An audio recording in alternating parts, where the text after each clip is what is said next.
All right. So, welcome to Monday Night Reading, everyone. Monday Night Reading is something that's become a rite of passage in our top three book workshop author community. It started as just a way to get some good reading time for nonfiction authors who traditionally don't get a lot of time to do readings. And we decided to change that. Then it evolved into a rite of passage because we ask you to join us when you have published your book. And boy, have I been waiting for this day, which is Kathy Oneto's Monday Night Reading for her amazing book, Sustainable Ambition: How to Prioritize What Matters to Thrive in Life and Work. And I am so unbelievably excited that this day has come. So Kathy, yeah, Kathy had a journey to get here and really had more than her. I mean, publishing's hard, you guys. It's just on its best days, like several triathlons. And but you had your more, Kathy. You had more bumps, bruises, and detours to no fault of your own. And I don't know that you want to be reminded of that, but I wanted to say it because I just think your fortitude is remarkable. And I think when it came down to it, what you were trying to do was help your reader and stay the course to do that. And I'm just so impressed with you that you did that. Yeah. Um, y'all, this is a book that actually changed my life already while she was working on it. And that's one of the coolest things about my job is that I get to see this stuff early and then start implementing things way before anybody else. And I'll share more about that a tiny bit later, but right now I want to welcome Kathy. And Laura, I'm going to have you introduce Kathy. I would love to introduce my friend Kathy. Kathy Oneto is an executive and life work coach, speaker, and facilitator who helps ambitious individuals and organizations explore how to live and work differently for greater success, satisfaction, and sustainability. She teaches a strategic approach to work decisions and life practices. In addition to authorship, Kathy is the founder of Sustainable Ambition and host of the Sustainable Ambition podcast. And as a strategist, Kathy has had a 25-year career working across business, branding, and innovation. In her work today, she partners with ambitious organizations and leaders to illuminate and make progress on what matters, helping them do better for their business, customers, and ultimately themselves. She holds an MBA from UC Berkeley's Haas School of Business and a BS in Commerce from the University of Virginia's McIntire School. She's certified as a coactive coaching model and by the International Coaching Federation and has been a guest lecturer at the business schools at Berkeley, the University of San Francisco, Duke University, and the University of Colorado. As a former triathlete and marathon runner, Kathy embodies the principles she teaches. She lives in San Francisco with her husband and the fog, where she builds her resilience outdoors. And I'll leave in the chat ways for you to stay connected to Kathy moving forward. Thank you, Laura. Kathy, first of all, I have to say this is so pretty. I love this cover so much. It's so good. Are you happy with it? When you got it, what Thrilled. were you thinking?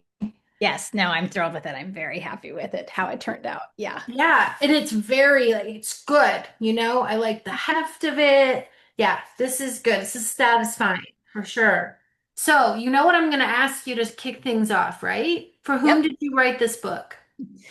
So this book is for people who are ambitious, yet not at all costs, and are trying to figure out how to prioritize and pursue their life and work ambitions in a sustainable way. And what is your core message for those people? My core message is work-life balance is an elusive goal. To navigate conflicts across our ambitions in life and work, align the right ambitions at the right time with the right effort. Love that. And what is your promise to readers? My promise is that by the end of this book, you'll have a mindset and method to come back to and practice again and again for defining goals at any life stage, prioritizing across life and work, and achieving success with more resilience. Yes. Okay. So before we dig in, I want to tell everybody here, if you're new to Monday Night Reading, what we like to do while we listen to the author read is give little comments in the chat of what resonates with us, lines that speak to us. We give that chat to the author after, and it's a really lovely thing for them to have.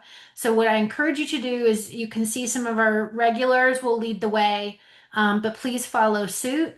And of course, we only want positive feedback. That's all Monday Night Reading is. Kathy's done with the rest. She's done with, and by the way, can I just say, is the review embargoed?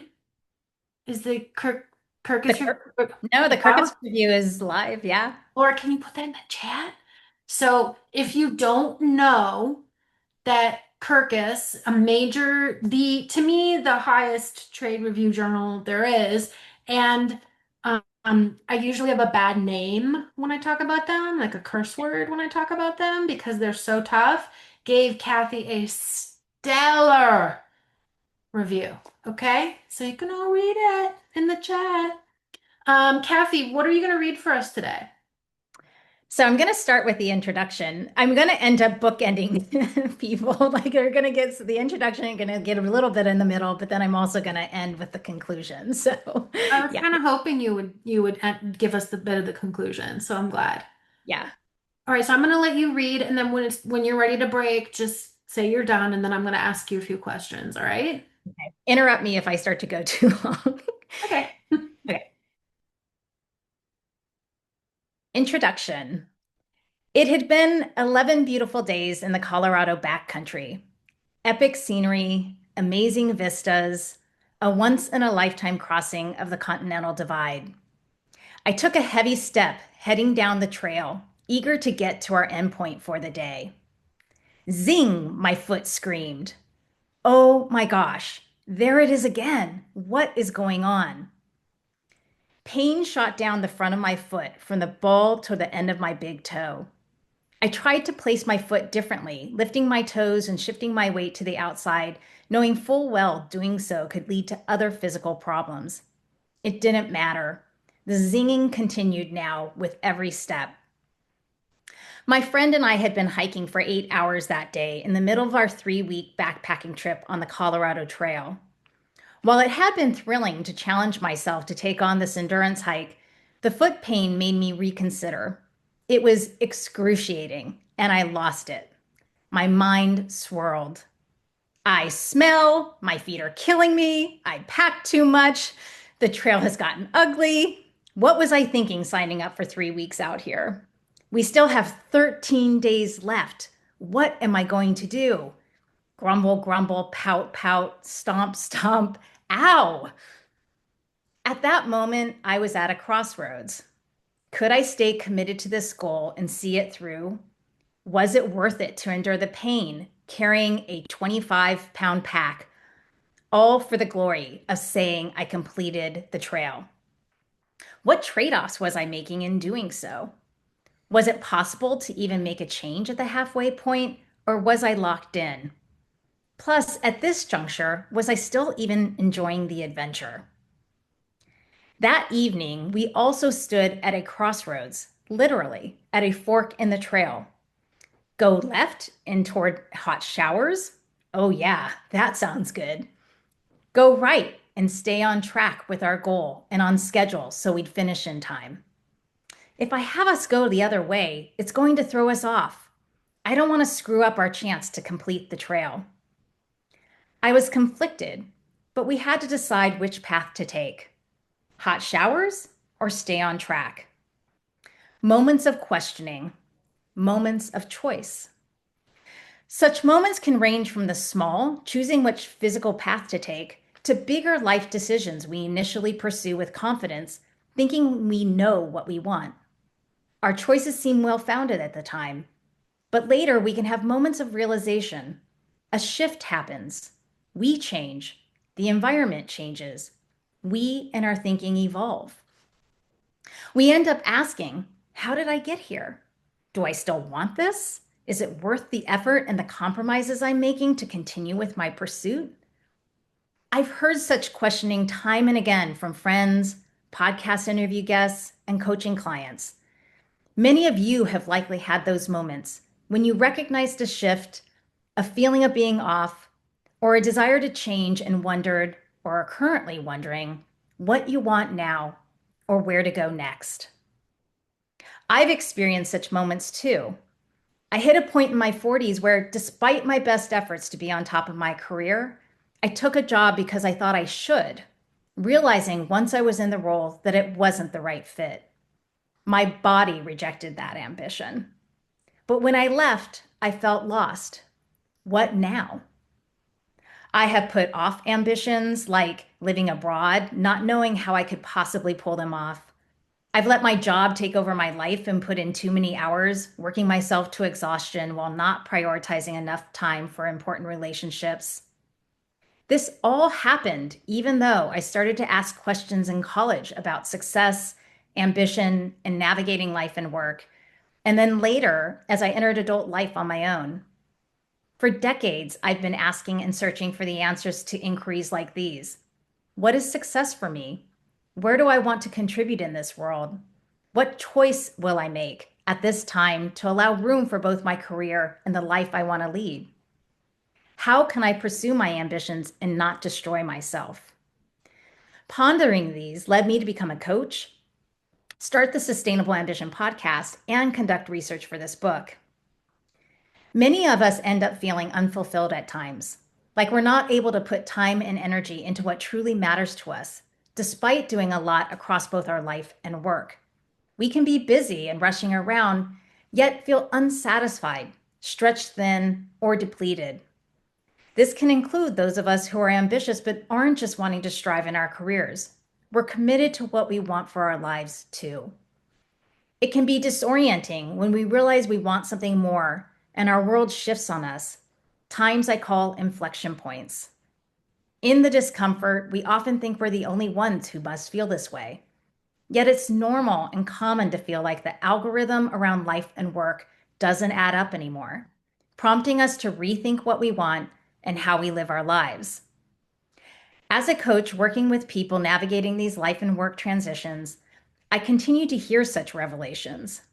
In such moments, many think they have lost their ambition, and perhaps some do for a time. But often our ambition has a rebirth. We realize we do want to be ambitious, but our ambition looks different now. For some, external motivators like a new job title or a higher salary don't cut it anymore. We don't want to accept that work can't be compatible with our lives and that we have to put our personal lives aside at the expense of work. We look for new ways to define success that better fit how we want to live our lives. It's why I often hear statements or questions like, I still have ambitions, but the traditional measures of success no longer motivate me. I want to be engaged, driven, and excel at work, but I want space for my life too. I'm not ambitious like I used to be. Something shifted. Is that okay? What does that say about who I am? How do I want to move forward from here? I don't mind working hard in pursuit of my goals, but I need a way to keep myself in check and not fall into burnout, as I've done time and time again. The practice of sustainable ambition, as outlined in this book, is for those of us asking such questions who want to be successful on our terms, to craft our lives in the way we choose, and achieve what we want while maintaining our well-being. Ultimately, we want to feel fulfilled and to flourish. While we recognize that meaningful work is an important part of that, we know that broader ambitions feed our happiness. Life pursuits matter too. We want to know that where we're putting our time and effort is worth it. We want what we're pursuing to feel energizing, not depleting, and to feel comfortable either leaning into that energy or dialing it back without beating ourselves up. In the end, we want to stay resilient so that over time, we can put effort into what is truly important to us. And when the questions come up again, we want to be in a position to make more conscious choices for ourselves. Do we continue forward or do we change course? Sustainable ambition invites us to make these decisions with more awareness and to understand the trade-offs we're making. It helps us know if we're investing our limited time and effort against what is meaningful and matters most to us. On our backpacking trip on the Colorado Trail, my friend and I made choices for more joy and sustainability. On day 11, we took the fork in the path that led us to those hot showers and a bed for the night, building up our resilience to carry us forward in the days ahead. We also chose to end the hike early, not completing the trail or the 21 days after all. We realized we weren't enjoying the terrain and hiking much at the end and felt we had achieved what we had set out to do. We were personally satisfied and fulfilled with what we had accomplished. We didn't need to push for more miles on the trail and rather push for recovery and fun instead, and celebrating our trek being tourists back in Denver.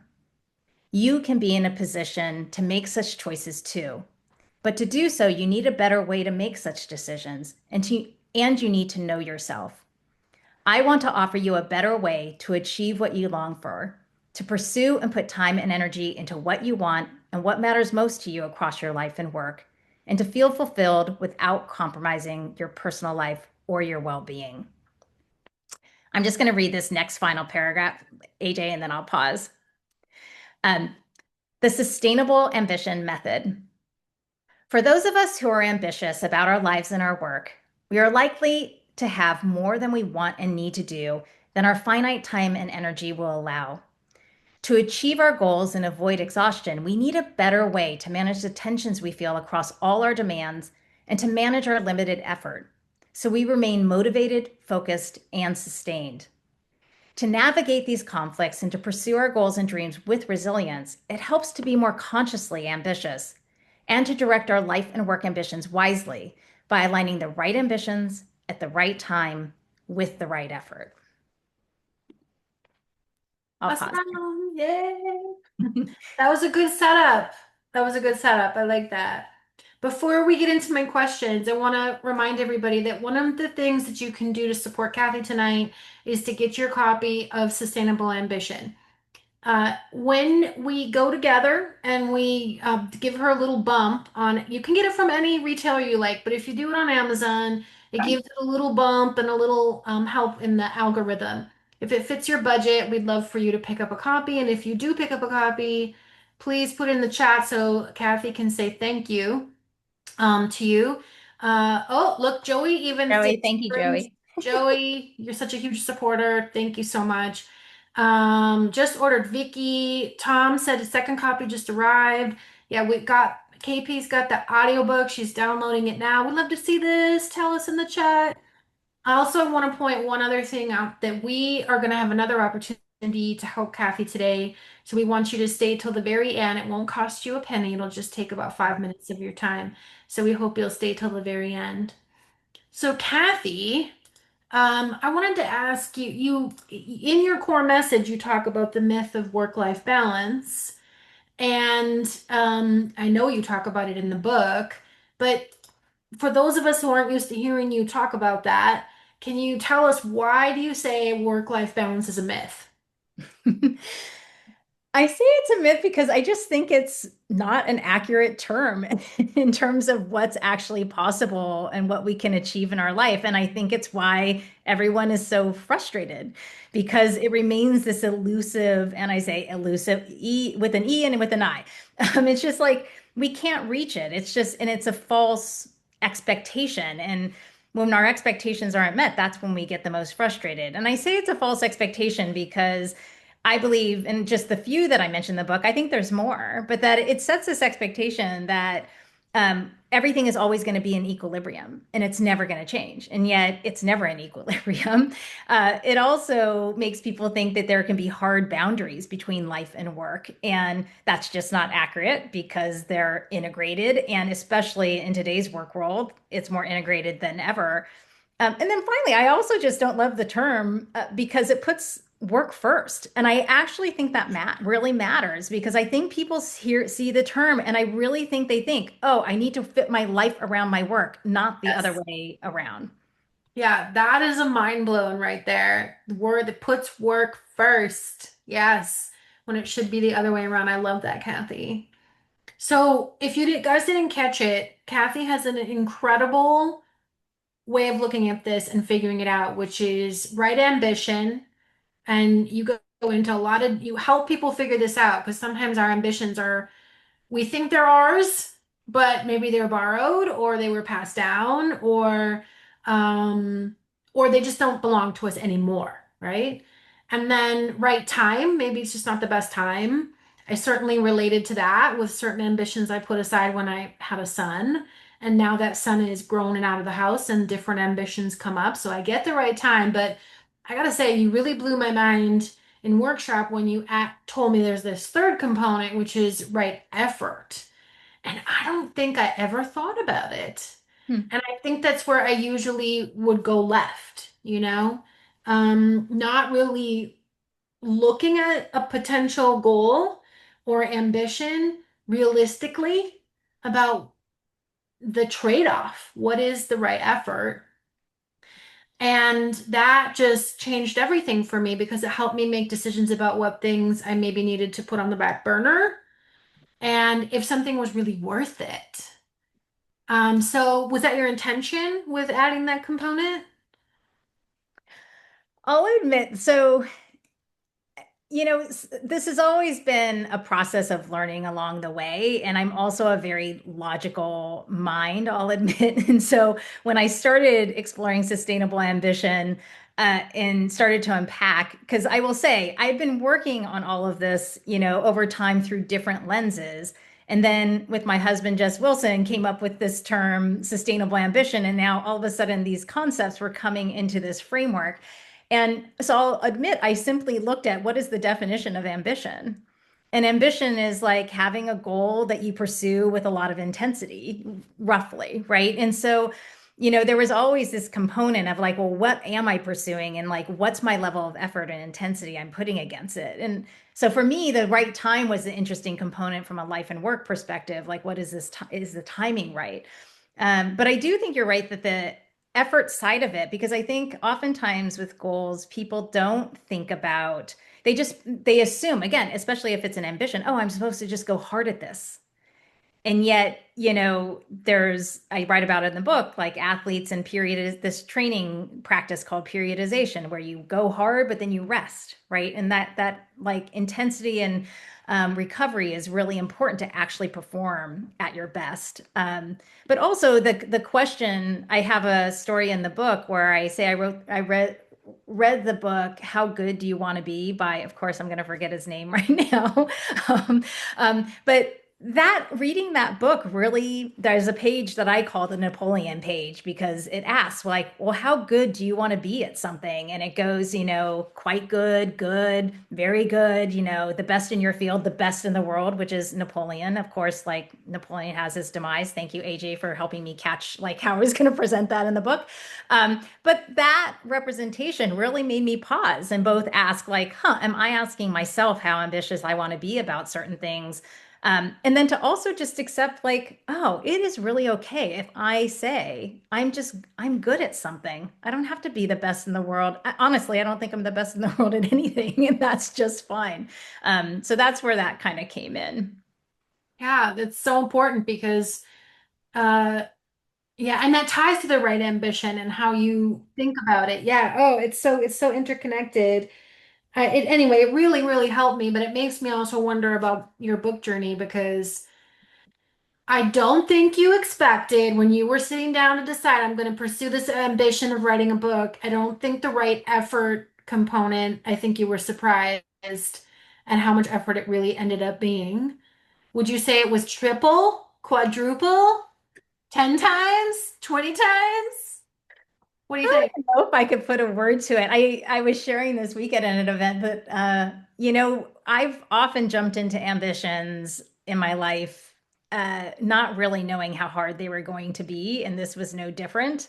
And this was probably quadruple, yeah, the amount of work than maybe I thought. I don't think anybody who hasn't written a book recognizes, unless you've walked alongside somebody who's done it, but recognizes what it takes to get this on a shelf. There are so many of these on shelves, and yet, the amount of effort that it takes to get there. A lot of people on this call know because they're doing it themselves, and so, or have done it. So, yeah, it's a lot. So you understand though, when I walk into Barnes and Noble or any bookstore, I always have so much reverence, even if I don't want to read those books, or even if I don't agree with those books. I actually just, to me, it's like I bow down Yes. because every single one of you, right? Yes. Now you have new. So was it worth it? I have to ask. Was it worth the right effort? Was it worth the effort? Absolutely. Yeah. Absolutely. Yeah. Yes. Why do you say that? Why was it worth it? I mean, because I mean, I go back to my motivators as to people asking me, like, well, why did I do this, write this book? And part of it, I use the motivators in the book, which is because I wanted a body of work. This was worth it to create a body of work that I wanted to have as my own. Frankly, to satisfy my own learning and growth. And this book has taught me so much to honor and step into my creative side and to be called into authorship, into practice craft, and then of course to make an impact on people for sure. And that means a ton. And to have people say I've made an impact already means the world. Yeah. Have you heard from someone who said that? Yeah, I mean, I had a virtual launch event that was, and this woman came off of mute and said, like, and she had attended some of my workshops when I was testing my content, and she came off mute and said, your work is really important to me. It's helped me. And, I'm talking with her about potentially doing something for her organization. So, yeah, so it's definitely happened. That's not the only one, but I mean, yeah. Only the beginning. And I want to just say, um, when we talk about right effort, there are people who take shortcuts to get to this, and you didn't. So not only did you put in right effort, but you put in the effort required to write something that is a must read, that everyone will be talking about, that truly delivers on its promise, and that's no small thing. At any time, you could have said, "Ugh, I'll just get it out there," and you didn't. What I will always remember about you is how dogged you were in your pursuit of getting it, refining what you had even further so it would be the most useful. Yes, for sure. Yeah. Well, you taught me that. But you Thank were you. willing, you For know? sure. I Yes. mean, Yeah. you don't have to fall. Yeah, I'm so impressed. I'm so impressed. So we need to hear more. What do you want to read for us? I was going to read just the start of chapter 4. All Uh, right, let's hear it. wait, so let me just get there.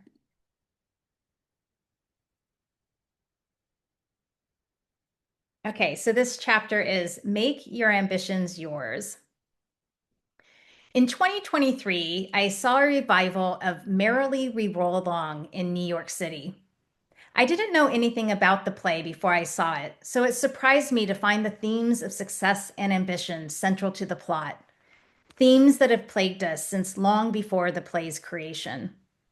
The play itself was originally written in 1934, chronicling American society from World War I to the Great Depression. The musical adaptation, written with songs by Stephen Sondheim and George Firth, first played on Broadway in 1981. The show is told in reverse chronological order, perhaps as a reminder that we can't see the dangers and consequences of unconscious choices ahead of time, but only in hindsight. It opens at the home of Franklin Shepard, where a party is in progress celebrating the premiere of his latest film. Frank, a talented songwriter who started his career creating musicals, abounded his dreams and his creative partner, Charlie Kringus, to pursue making and producing movies in Hollywood. Mary Flynn, a dear friend of Frank and Charlie's from their young adult days, is visiting. Instead of being in awe of Frank's accomplishments, she's anything but impressed and is disgusted by the scene in front of her and disappointed by what he has prioritized over the years. The friends quarrel, and Mary storms out, leaving Frank distraught too. At that moment, he's forlorn in viewing what's become of his life. How did he get here? At the end of the play, you see what their lives were like at the start of their friendship and what choices they had in front of them. The friends, Frank, Charlie, and Mary, are optimistic and excited about the possibilities that lie ahead for what they can create and who they can become. How did I get here? I imagine Frank, sorry, how did I get here? I imagine Frank thought at that party at the start of the play, looking back at his life and journey. He just rolled along. Perhaps in the end, not so merrily, chasing external success and devoting all his time and attention to building his career while losing sight of his friends, family, and dreams. Watching the play reminded me of what I often hear from people, that they just put their heads down, pursued and achieved what was in front of them, and never paused to consider what they really wanted or to make conscious choices that connected to what motivated them. Just like Frank, despite external success, they too wonder how they got here. They may realize they no longer want what they achieved or question if they ever wanted it at all. They also realize that they are no longer merrily rolling along, because when we focus only on external guides, we can lose ourselves and lose sight of what truly matters to us. My intent with Right Ambition is to help you find your connection to your goals, to find your motivation and energy behind them, to not just merrily roll along and go with it, but to become more conscious and connect to where you're putting your time and effort. You can make your ambitions sustainable and successful by making them yours. In this chapter, you learn how to test whether an ambition is yours and how to link your ambitions to find your motivation. What I mean by linking is to use your right foundation to identify your motivation behind a pursuit. How does a goal connect or link to one of your motivators? Linking can be especially helpful when we work with what we think are external ambitions, by seeing how or if we can connect them to what motivates us. Along these lines, linking helps us find our motivation for our have-tos, and in turn, hopefully helps us find some peace in putting effort toward what we think are shoulds. Because let's be real, it's unrealistic to think we will always be ardently committed to all we are pursuing, but we can align to our motivators to find the energy for them. Finally, linking can help when opportunities pop up. I'm all for serendipity. And we wonder if the opportunity is something we want to pursue. We may or may not find a connection to what motivates us, and in that, we have the information to decide what action we want to take next.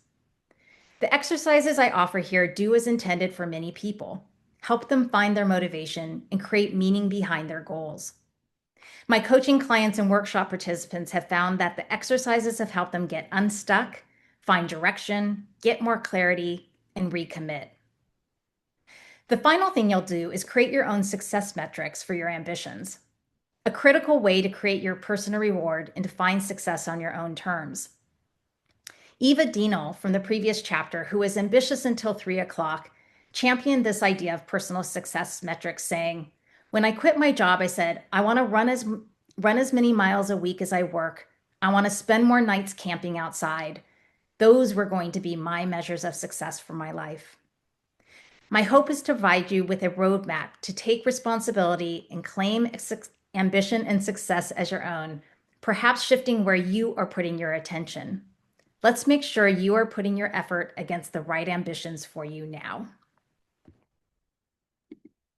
Yay.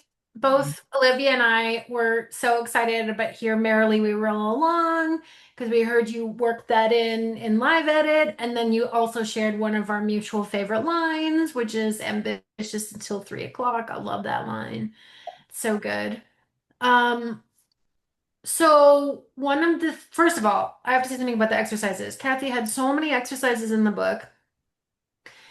She wants so badly to help provide clarity for everyone, but of course, not every exercise can work. But I want to just tell you, these are tested and tested again exercises. So when, a lot of books don't go to that trouble, Kathy went to the trouble of making sure that these were the right exercises, that they were as simple as possible, that they work, that they would help you deliver on the promise. And I just have to commend you for that because you did such a good job. Oh, Joey, that you love exercise. This book has exercises. Yes, and they are Reverse. That's a lot of exercises. Yes. Why, Kathy? I said for better or worse. I actually think it's for better. That was a very important part of the book to me. It is for better. Well, I just want to point out that I mean, you spent a lot of time making sure they were right. And yeah, so I'm just so impressed with that. I want to ask you about one of my favorite parts of your book where you talk about planning in arcs and horizons. Mhm. Can you talk about what you mean by planning in arcs and horizons? Yeah, so I'll start by I mean, I often use this quote, which is, I think, in the book by Ray Cummings, which is, he's a science fiction writer who said, time is what keeps everything from happening all at once. Right. So, most time we can't, our time is finite. We can't do it all at once. So planning in arcs and with horizons is really about getting clear on, well, what really matters to me now at this moment in time, given this life stage, given really just what's a priority for me now, and giving oneself permission to prioritize that and to recognize that, God willing, we do have long lives, and you may have to make some choices to like, I'm going to put some of these things on the back burner. I'm going to put them on the horizon. And I think sometimes that can be quite encouraging for people because they actually also can see like, it's not like I'm putting it off forever. I just know I need to pace myself and that I need to. And honestly, I've been experiencing this myself this year where I'm really having to do this.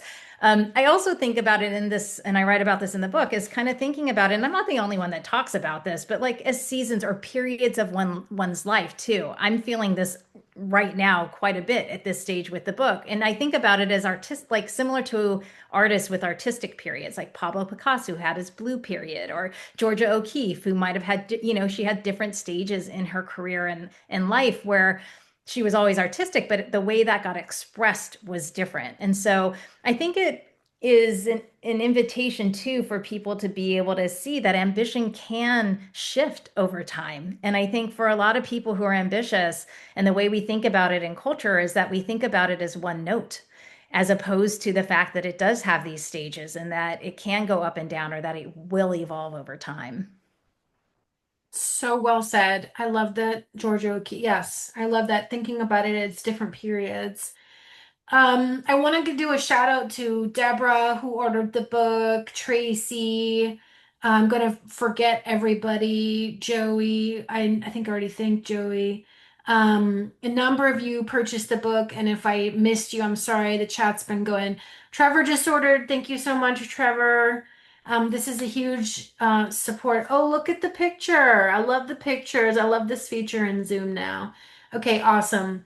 Well, this is great. We're celebrating Kathy. The chat is a beautiful place for you to share your celebration with her. I think you have one more excerpt. Is that right? Mhm. All Yeah. right, let's go. Okay. Give me a second together. This is going to be, I'm going to start. So this is the end of the last chapter, chapter 12, I believe it is. I should remember how many chapters are in my book.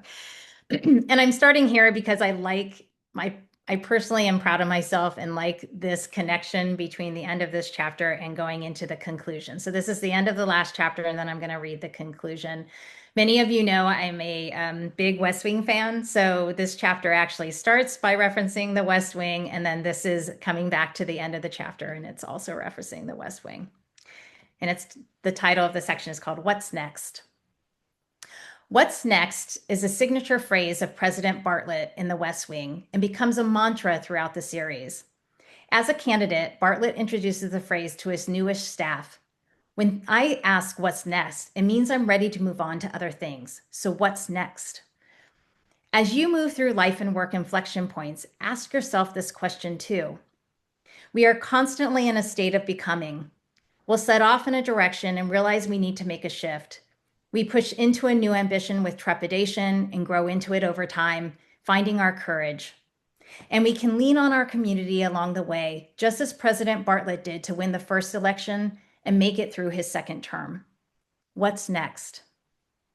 In the last episode of the series and in the final minutes, we see President Bartlet on Inauguration Day after the smooth transfer of power and the new president has been sworn in. His job is done. He's a civilian on a plane, flying to his home in New Hampshire.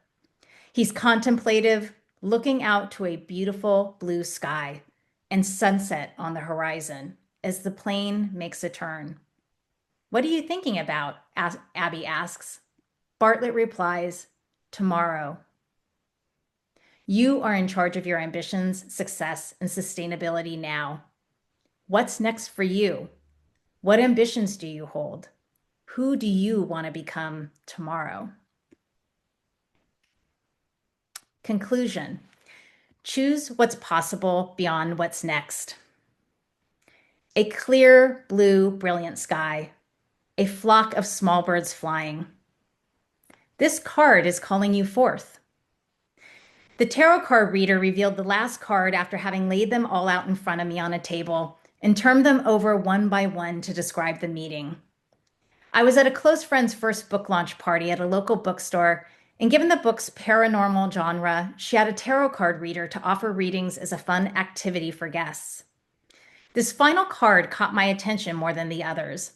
In addition to the birds flying in the clear blue sky, it had an image of a bird that sat on a perch in a gilded cage with the bird's wings slightly open. "You're being called forth," the tarot card reader said again. I seek inspiration at times I feel tension or stuck.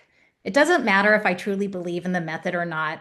Offer me an assessment of any sort, and I'm likely to see what new insights it can offer to help move me forward. I simply think, why not? A tarot card reader is no different. Who knows how the universe works? Let's have fun and see what I can learn. At the time, I was in the midst of a transition and finding my footing. I'd stepped into a new career path and questioned my decision. I had pivoted to I should get e-commerce experience if I want to work in the Bay Area, hoping it would pave a new stable direction while checking enough boxes on my list of personal requirements. But the role felt more limiting and restrictive than I expected. At the same time, I longed for more personal ownership and agency, to build something of my own. My eyes came back to the card and I studied it longer. The image on the tarot card was unusual in that the bird sat safely inside the cage, but the cage door was wide open. I didn't see that at first. Now, upon reflection, I thought, why hadn't the bird flown away? This card has stayed with me ever since that event. I've searched for it and can't find the exact card that I remember in my mind's eye. Perhaps I saw the inspiration I needed to see in that moment. The card is similar to a more common tarot card, the Eight of Swords, which in some designs shows such an image of a bird seemingly captive in a cage. The cage can have different meanings, such as remaining safe in our current environments or comfort zone and not embracing change.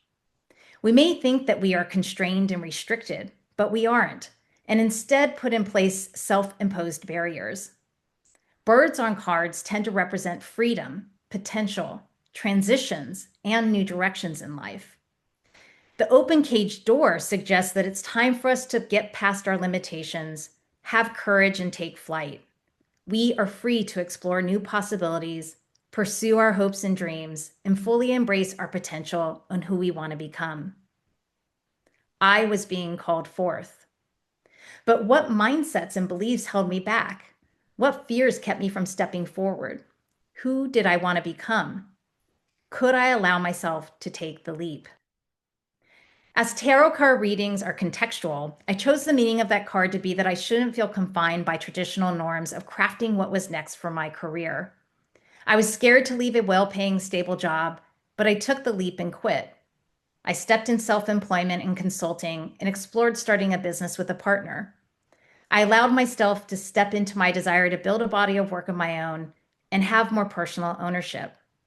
I mustered the courage to do so and created and leaned on my community to help me embrace fearlessness and make the leap to fly out of the cage. I'm still on my journey of discovery and embrace the ups and downs that come along with the adventure, but I lean into my sustainable ambition practices to help me find more joy and ease along the way. You're being called forth too. In reading this book, you've pulled the Eight of Swords. When you started reading it, you may have felt like me at the time of that tarot card reading, a bit stuck and unsure of how to design the life and work you want. You may have been unclear about what you want and who you are, want to be, and want to become. You may have had different perspectives about success and ambition and felt powerless to change your trajectory. You may have come to the book feeling exhausted. You could have remained safely in the cage of external expectations and norms for ambition and success and remained attached to the unrelenting quest for work-life balance. But you've chosen instead to step into self-authorship, personal reward, and self-defined success and contentedness. You've stepped into a more realistic way of managing the conflict across all you want to do in your life and work, prioritizing what matters most now. You can be more discerning about your effort and build life and work resilience. Not to say it's easy, but you can motivate, focus, and manage your effort to make it all more sustainable. Right ambition, right time, right effort. You are now ready to jump into and embrace the journey and discovery, allowing yourself to change, grow, and become over time. You can continue to choose and practice sustainable ambition to help you experience more joy and ease along the way. The societal norms that gave you structure and helped you find a path serve their purpose, but now you know that they don't need to hold you back. The door has been open all along. You had the choice, remain caged and constrained, or let yourself be free. You had the choice, remain caged and constrained, or let yourself be free. Free of the weight of external rules and expectations, free of the need to do it all, free of the pressure to drive hard all the time. The sky is open for you to continue to explore who you want to be and become while dancing with the external world and the winds that swarm around you, searching for the air that will give you lift. As you proceed, pay attention for and embrace change. Make yourself uncomfortable. See possibility rather than barriers. Be brave. Now is the time to allow yourself to fully become who you want to be now and into the future. Step into self-authorship, embrace your full potential, and design the life you want. Let yourself step outside the cage. Let yourself be ambitious. Let yourself trust that you can spread your wings, that the air will catch you, and that you will find lift. Trust that you now know how to make it all work in a way that is right for you. Trust that your community will let you take the lead and support you. And when you need it, they'll also encourage you, offer guidance as you navigate the changing winds, and allow you to draft. Remember too, I'm on this journey with you and here to be a champion as part of your community, cheering you on and supporting your sustainable ambition now and into the future. So from this blue sky, what's possible beyond what's next? What new perspectives and possibilities can you see from here? What new dreams might you have or allow to take shape for tomorrow and beyond? What will your ambitions grow into next? Stay engaged, sustain your ambition, step into new adventures. Choose to enjoy the journey and to dance with the changing winds. It's normal to be nervous. Shift that anxious energy to excitement. Choose to join the other birds soaring and dancing in the sky, dancing with the wind, dancing with what comes, and enjoying the ride. Right ambition, right time, right effort. You've been transformed, and it's time to emerge and make the leap, to step into being free. The sky is open for exploration and discovery. Sure, you may not know where the leap and changing winds will take you. Trust the flight path will reveal itself and that you will shape the narrative along the way. Search for the joy in the journey. The sky is yours. It's time to fly. Off you go. Be free.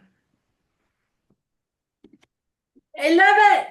Yes, that is a good call to greatness. Yes, I love it. The chat was on fire, Kathy. I can't wait for you to get it. Whew, goosebumps. I actually am holding back tears, and I don't know how many times I've read that. It was so good. So good. Um, I want everyone to stick around because after I ask Kathy this question, I want us to do a little something for her. It's not going to cost any of us a dime, okay? We're going to do something for Kathy as a group. Kathy, Oh, and quick note, we have another Monday night reading coming up this coming Monday. If you want to join us with Kara Poppet, Kathy's publishing twin, for better or worse, next Monday, if you can join us. Kathy, this is my favorite question to ask. What is the change you want to see in the world now that your book exists in it? Yes. Well, maybe not more, just two things, but I would say one, that we embrace more expansive views of success and ambition. I think that's so critical in today's world for more people to feel seen and be able to have an impact and feel like they have a sense of dignity in our world. I think that that's important for us to embrace. And also that people feel they can really craft a life with work that offers more joy, satisfaction, and fulfillment, and allows them to be ambitious with more adventure, ease, and peace. I say, we navigate these journeys of our life with so much angst, And I think more and more I'm learning that part of the angst that we experience is because we're human and we have these human tendencies that conflict with each other.